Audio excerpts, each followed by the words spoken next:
Hello, and welcome back if you are here again tonight, and welcome for the first time if this is the first story of mine you have ever let into your evening. Settle in wherever you are, pull the blanket up, let your shoulders drop, because tonight I am going to tell you something soft. Nothing sharp waits for you in this one. No storms that do not pass, no grief that does not soften.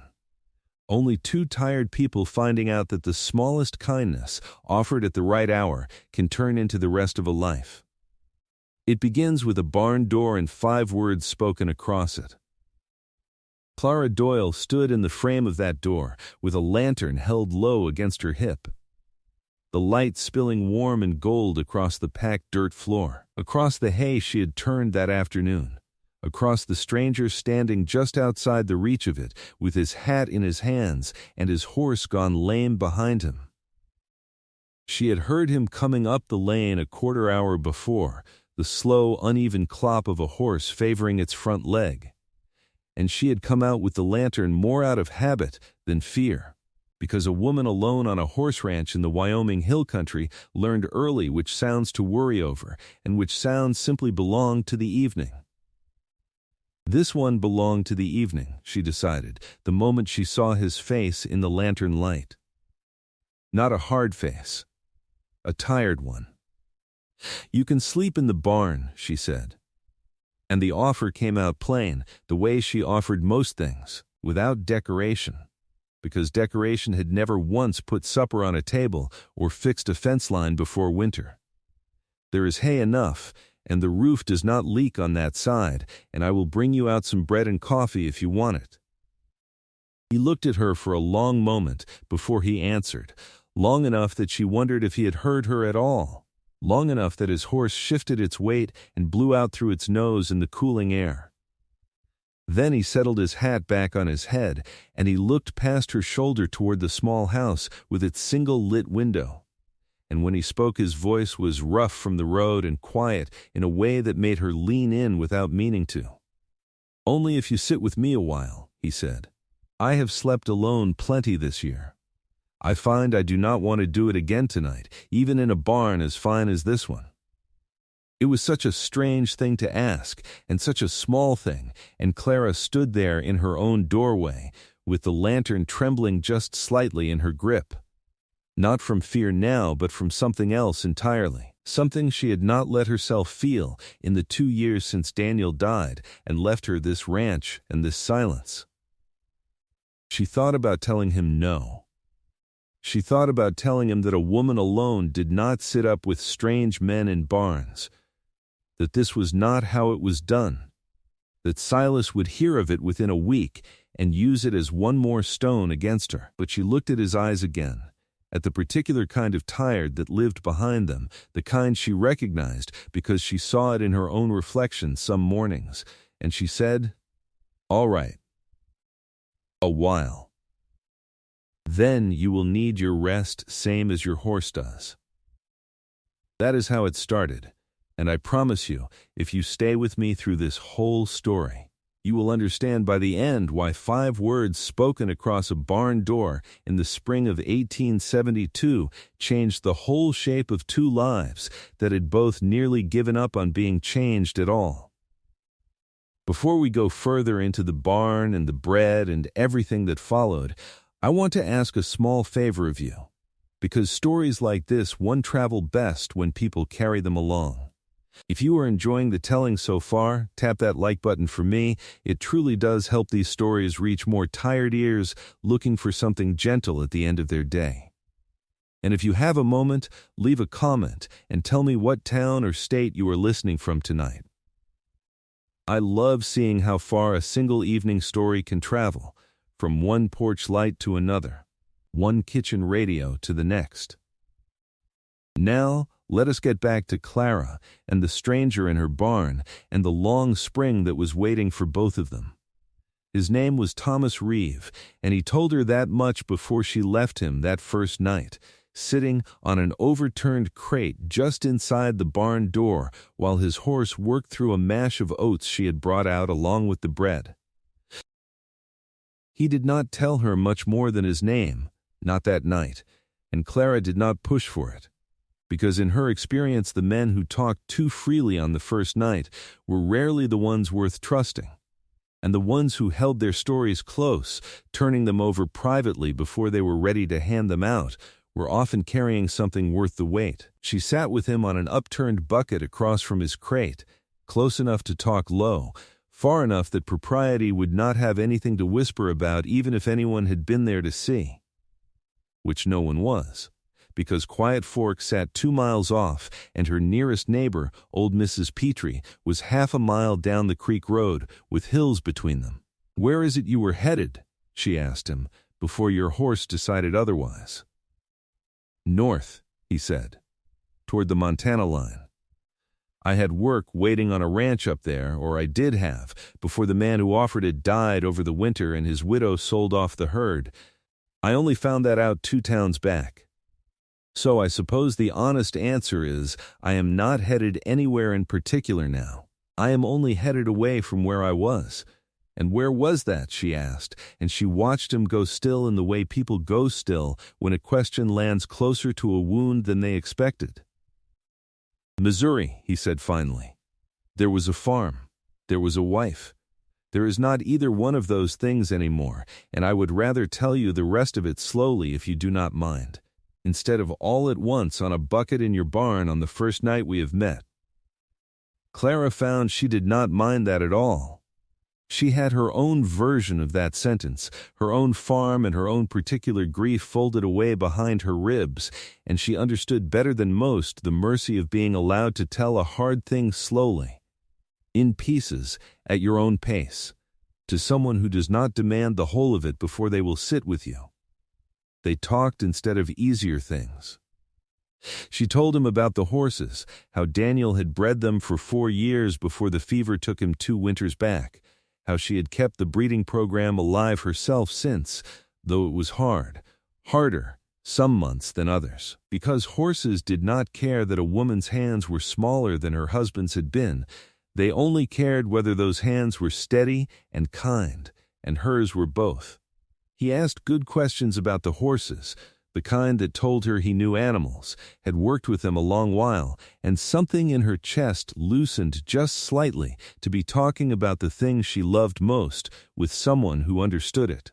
He told her, in turn, about growing up in Ohio before his family moved west, about a father who had taught him to shoe a horse before he was tall enough to reach the hoof without bending nearly in half, about the particular smell of a forge that he said he still missed on cold mornings even now. "The smell of hot iron and coal smoke," he said. "It is a smell that gets into a man and never quite leaves him, even years after he has put the hammer down." The lantern burned low between them, and the horses shifted and settled around them in the dark of the stalls, and somewhere outside a whippoorwill called twice and went quiet. And Clara realized with some surprise that an hour had gone by and she had not once thought of the empty house waiting for her, had not once counted the silence the way she usually counted it each night before sleep, like a woman counting coins she did not have enough of. "You should sleep," she told him eventually, standing and brushing hay from her skirt. "Your horse will need looking at again in the morning, and you look near as tired as he does." Thomas stood too, unfolding slowly, the day's ride clearly sitting heavy in his back and shoulders. "Thank you," he said, "for the barn, and for the bread, and for the sitting.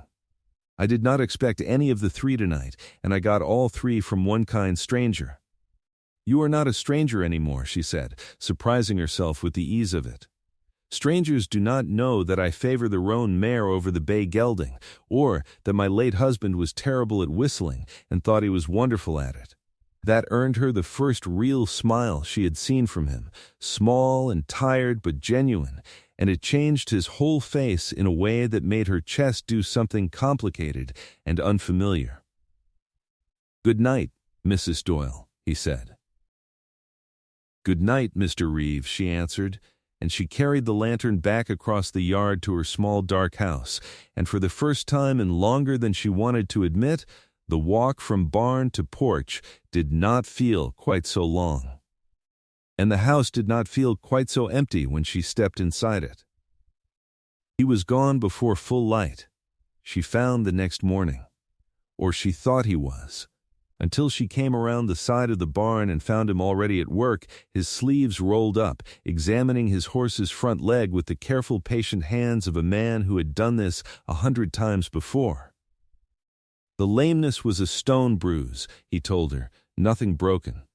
But it would want a week of rest before the animal could carry weight comfortably again. A week, Clara repeated, and something in her stomach did a small, nervous turn that she chose not to examine too closely. "I will not ask more of your barn than a week deserves," he said quickly, misreading her hesitation as reluctance. "I can work for the space, if you will have me. Mend fence, muck stalls, whatever needs doing around a place this size. I would rather earn my keep than take charity from a woman who has plenty enough to do without feeding an extra mouth for nothing." Clara looked at her ranch with new eyes then, the fence along the north pasture that had needed mending since before the thaw, the second barn roof that leaked worse than she had admitted even to herself, the young horses that wanted more handling than one woman could give them alone, while also cooking and mending and keeping the accounts and doing everything else that Daniel used to share the weight of. "All right," she said. "A week. For work. We will call it fair trade and nothing more." "Nothing more," he agreed, and if there was something in his voice that suggested he did not entirely believe his own words, neither of them said so out loud. That week became the shape of something neither of them had planned for, though neither could have said exactly when it stopped being a fair trade and started being something else entirely. Thomas fixed the north fence in 2 days, working through both with a steady competence that told her plainly he had grown up doing exactly this kind of labor. He climbed up onto the second barn roof on the 3rd day and spent an afternoon up there with hammer and shingles, and when he came down at dusk, dust and sweat in his hair. Clara found herself standing at the pump longer than necessary, just watching him cross the yard. In the evenings, after the work was done and the horses were settled, he came to the kitchen door rather than staying in the barn, and Clara found she was glad of it, though she would not have admitted that gladness to another living soul. She was a plain cook, she told him the first evening he sat at her table, nothing fancy. Her mother had taught her beans and bread and stew and not much beyond it, but what she made well. And there was always enough. Plain cooking done well is worth 10 fancy meals done poorly, he told her, working through a bowl of her beans with what looked like genuine relish. And my mother would have agreed with you completely. She used to say a woman who could make a pot of beans taste like a Sunday dinner had a gift worth more than any piano lesson. Clara laughed at that, a real laugh, surprised out of her, and she realized as the sound left her that it had been a long while since laughter had come that easily. She learned things about him in pieces over that first week, the way he had said she would. He had married young, at 19, a girl named Rebecca, who he described with such simple, tender honesty that Clara found she could not be jealous of a ghost, only sad for the man across her table who carried one. They had farmed 40 acres in Missouri for 6 years, and they had wanted children and not been given any, and then 2 winters back a fever had swept through their county and taken Rebecca along with half a dozen neighbors, and Thomas had buried her beside the little creek she used to love in autumn, and he had sold the farm within the month because he could not bear the silence of it, could not bear passing her garden every morning and finding it going to seed without her hands in it. "I told myself I would keep moving," he said one evening, staring into his coffee cup rather than at her, because a man who is moving does not have to feel the staying still of it. Grief catches up slower if you keep the wagon rolling. "I have been rolling near 2 years now. And has it worked?" Clara asked gently. "The moving." He was quiet a long moment. "Some days," he admitted, "most days it is only a different kind of standing still, dressed up to look like motion." I have started to suspect a man cannot outrun a thing that lives inside his own chest, no matter how many miles he puts behind the wagon wheels. Clara understood that better than she had words for. She told him, in turn, about Daniel, about the fever that had taken him too, though hers had come on fast and cruel in a single terrible week rather than a slow county-wide sweep, about the horses that had been his whole heart and had become, out of necessity and then out of something closer to love, hers as well. She told him about Silas, Daniel's older brother, who had come around twice in the 2 years since asking, in increasingly less patient tones, when she intended to sell the place to him and move into town where a woman alone properly belonged. "He believes I cannot manage it," she said, "and some days I have believed him too. But I have kept the ranch 2 years now with my own 2 hands, and I find I am not ready to hand it to a man who only wants the land and never once asked after the horses' names." Thomas looked at her then with something that was not pity, which she was grateful for, because pity was the thing she had least patience for in the world. It looked instead like respect, plain and unhurried, and it settled into her chest and stayed there long after he had said goodnight and crossed the yard back to the barn. The week that was meant to be a week became something looser at the edges. The horse healed within the promised 7 days, sound and strong again, but Thomas did not leave, and Clara did not ask him to. Instead, a new arrangement grew up between them without either one naming it directly. Him staying on to help through the spring planting and the foaling season that was coming, her paying him what small wage she could manage alongside his board.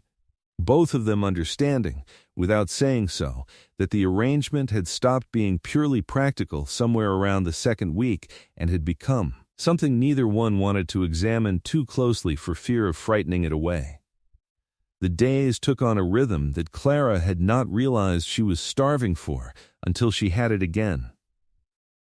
Mornings began with coffee on the porch, the 2 of them watching the light come up gold over the eastern ridge while they planned the day's work. Thomas took to the horses with a gentleness that surprised her at first and then simply delighted her, spending long patient hours with the young stock, talking to them low and steady the way she had only ever heard Daniel talk to them before.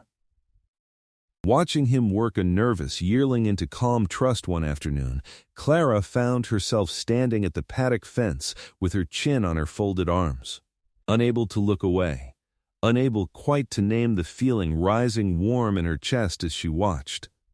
The evenings belonged to the kitchen, and this became, without either of them planning it, the truest language between them.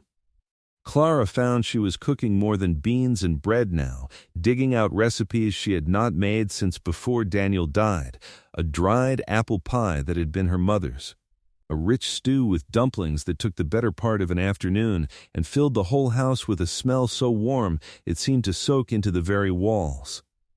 Thomas ate everything she set in front of him with an appreciation that was never once performed, always genuine, and he began in small, quiet ways to help her in the kitchen too, kneading bread dough while she worked at the stove. The 2 of them shoulder to shoulder in the small warm room while the last light faded outside the window. "I never learned to cook properly," he admitted one evening, his hands deep in a bowl of dough she had set him to. "Rebecca did the cooking. I did the fields. It seemed a fair trade at the time. I find now I wish I had learned more from her while I had the chance.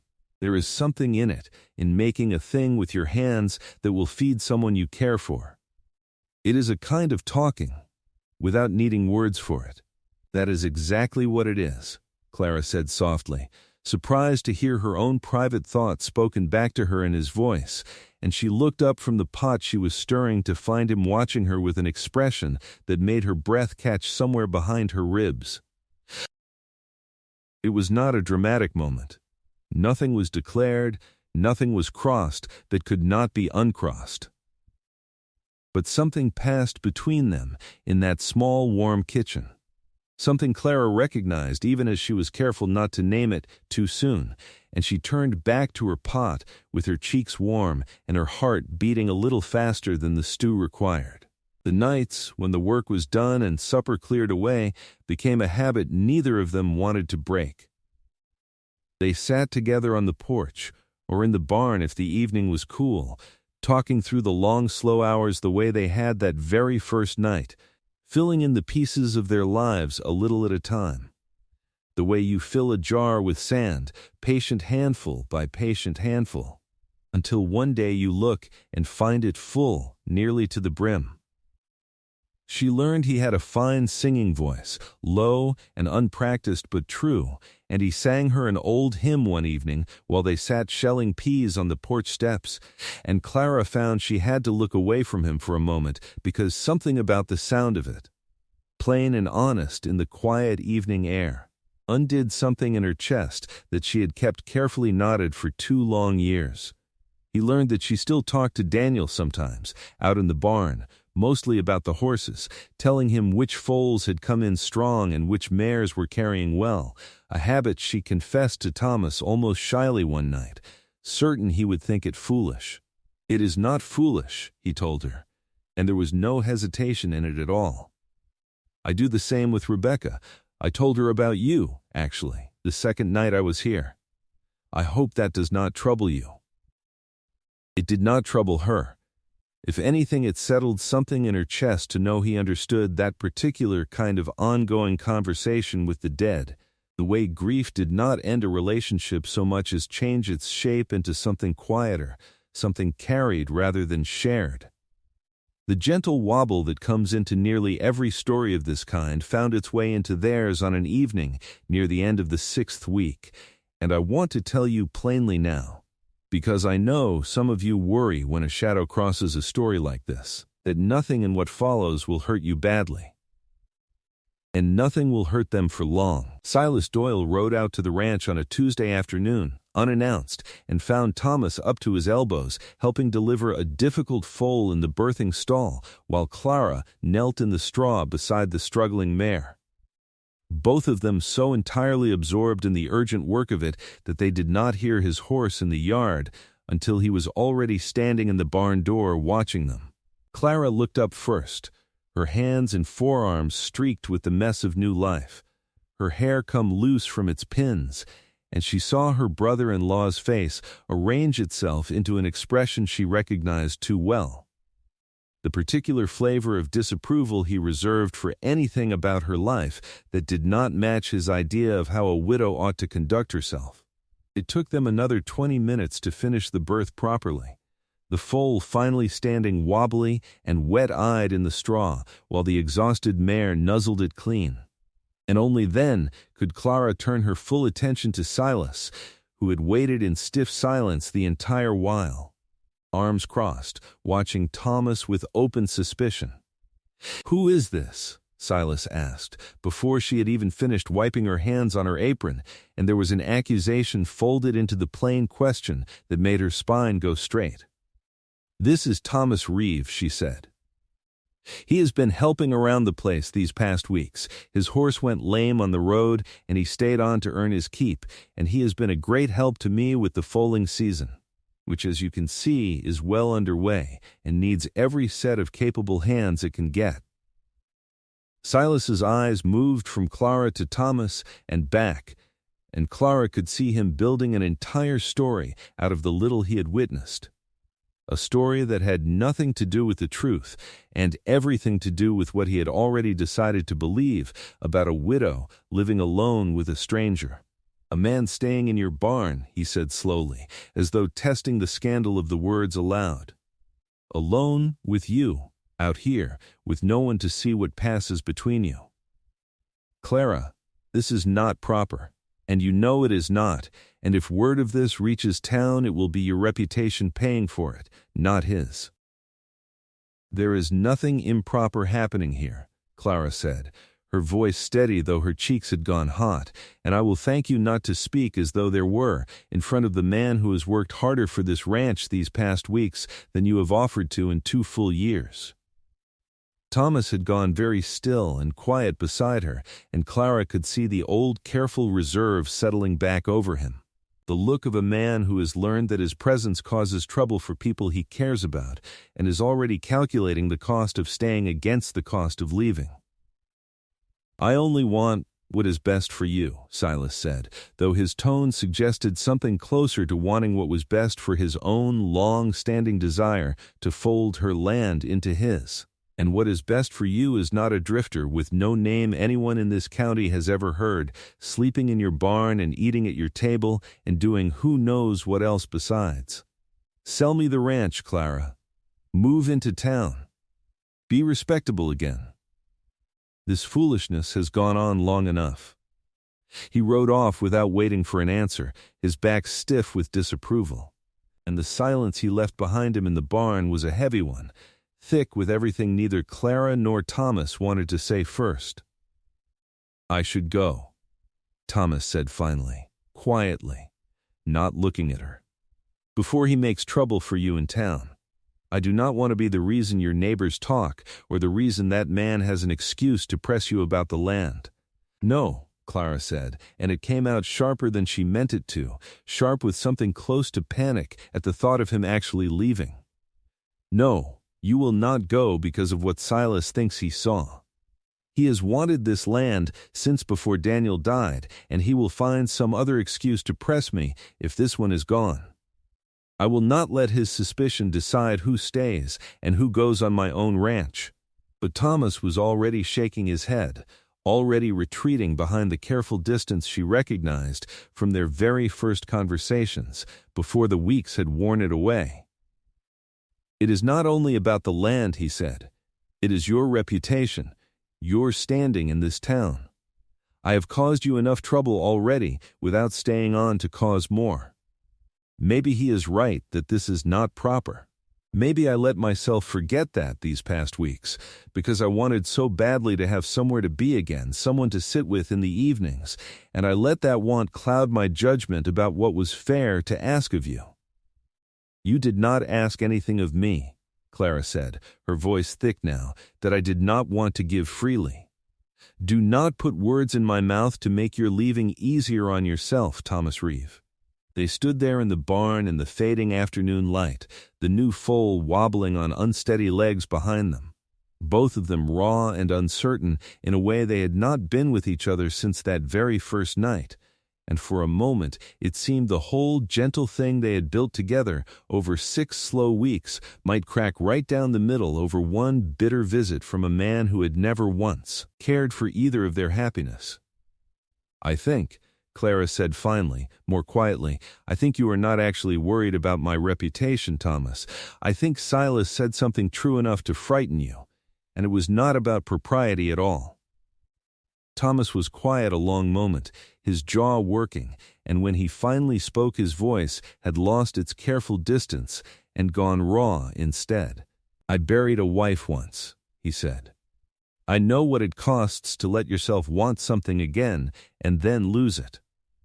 I have been telling myself these past weeks that I was only staying for the work, only staying because the horse needed rest, only staying because you needed the extra hands through foaling season. I have been telling myself a great many careful lies, Clara, because the true reason is a great deal more frightening than any of those, and your brother-in-law walking in here today and looking at me the way he did, it made that true reason feel suddenly very exposed, and very much like something I have no right to." "And what is the true reason?"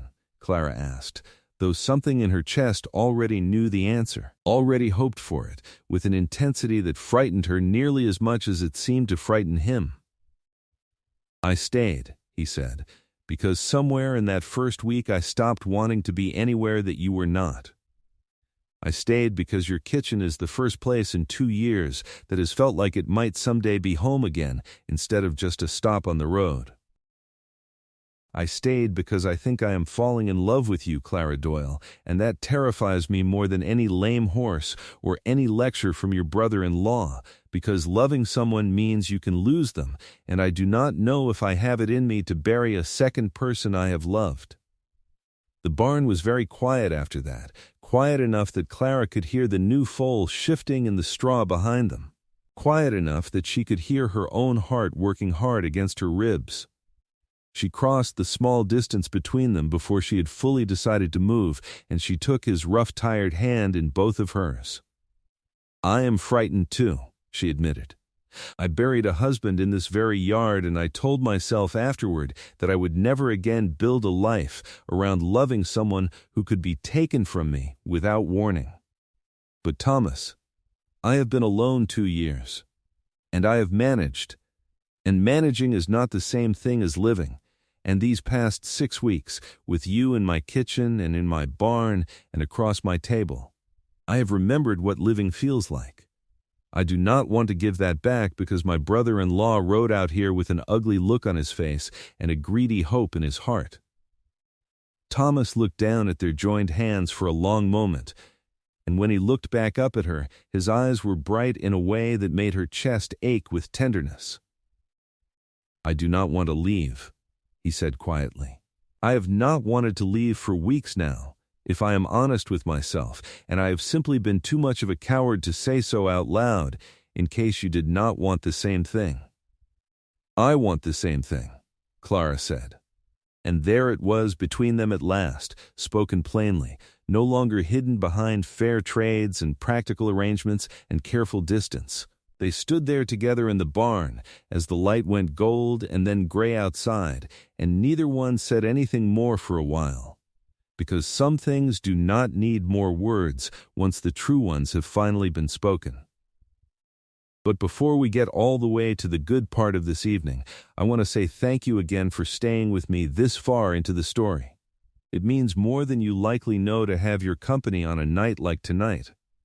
If this tale is settling into you the right way, easing you towards sleep the way it is meant to, do give it a like, and if you have not yet subscribed, consider joining us so these gentle stories can find you again on other quiet nights. Now, let us finish this one properly, because Clara and Thomas have a little more road to walk before we let them rest. Silas did not let the matter drop easily, of course, because men like him rarely do.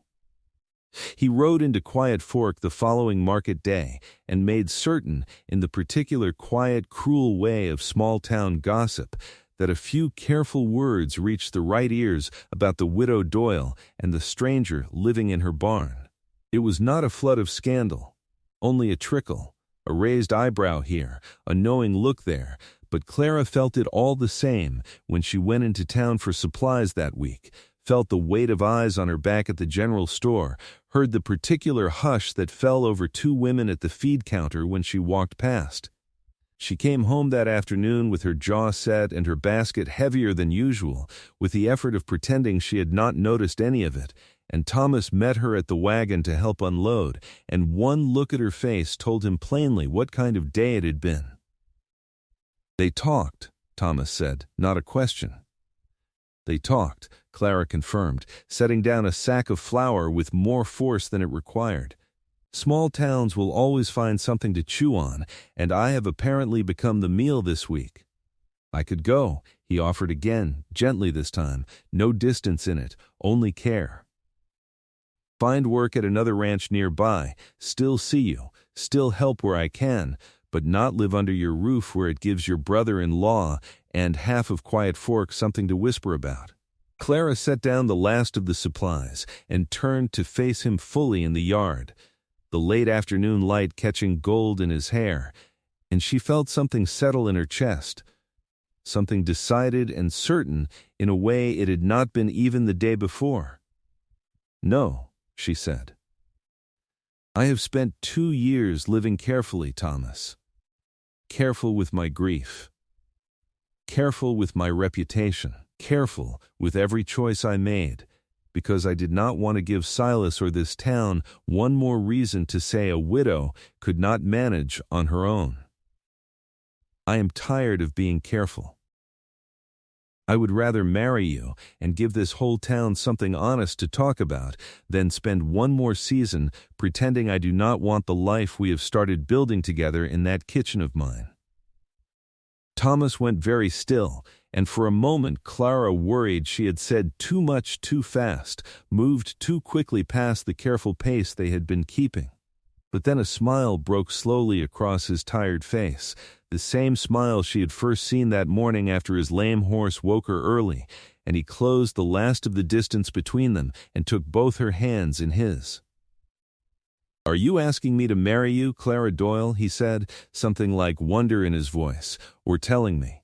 "Both," she said, and found she was laughing again, that easy, surprised laugh that had become so much more familiar these past weeks. "Does it matter which, so long as the answer is yes?" "The answer is yes," he said. "It has been yes since somewhere around that second week, if I am honest, when you taught me your mother's dried apple pie, and I understood I was not ever going to want to eat pie made by anyone else again for the rest of my life." They married 3 weeks later in the small church at Quiet Fork, a modest ceremony attended by Mrs. Petrie and a handful of neighbors who had never much cared for gossip in the first place, and by a few of the very people who had whispered at the feed counter, curiosity having finally outweighed judgment once they saw for themselves how the widow Doyle looked standing beside her new husband, steady and certain and happier than half the town could remember seeing her since before her first husband died. Silas did not attend. He sent word instead that he considered the whole arrangement a scandal and a foolishness, and that he still expected she would come to her senses eventually about selling the land. Clara read his letter once, standing at her own kitchen table with Thomas's hand warm on her shoulder, and then she folded it carefully and set it in the stove, and watched it curl and blacken and disappear, and felt lighter for it in a way she had not expected. The ranch prospered in the seasons that followed, the way things prosper when they finally have two steady sets of hands working toward the same hope instead of one exhausted pair working alone against the whole weight of it. The foals born that first spring grew strong and were sold well the following autumn. Thomas built a proper addition onto the small house that winter, a second bedroom that sat empty and waiting with a particular kind of hope neither of them spoke aloud, but both of them carried quietly in their chests, and which was filled, in time, the following autumn, when a daughter was born to them on a golden September morning with her mother's steady eyes and her father's easy laugh. They named her Rebecca Grace, honoring both the wife Thomas had lost and the Grace that had brought Clara a second chance at a life she had thought was closed to her forever. And if anyone in Quiet Fork still wanted to whisper about the widow and the drifter, there was little enough left to whisper about beyond the plain fact that theirs had become one of the happiest households in the whole valley. Some evenings still, long after the child was asleep and the horses were settled for the night, Clara and Thomas would sit together on the porch the way they had that very first week, watching the light fade gold and then gray over the ridge. And every so often one of them would think back to that first night, to a barn door and a lantern and 5 plain words that had seemed at the time like nothing more than simple kindness offered to a stranger. "You can sleep in the barn," she had said. "Only if you sit with me a while," he had answered. Neither of them had known, in that moment, that the sitting would stretch into a lifetime, that a lame horse and a lonely woman and a grieving drifter would somehow, between one lantern-lit evening and the next, build themselves a home neither had thought they would ever have again. But that is often how the truest things arrive. Quietly, sideways, dressed up as something small and practical. A barn for the night, a bowl of beans, a bit of company against the dark. And if you let them sit long enough, if you are patient and honest and brave enough to stay in the room a while longer than seems strictly necessary, sometimes those small quiet things grow into the whole rest of your life. Thank you for spending this evening with Clara and Thomas, and with me. I hope this story found you where you needed it, and that it carries you gently off to sleep tonight. If you enjoyed the telling, I would be so grateful if you considered subscribing, so these quiet stories can keep finding their way to you on the nights you need them most. Rest well, and I will see you again soon.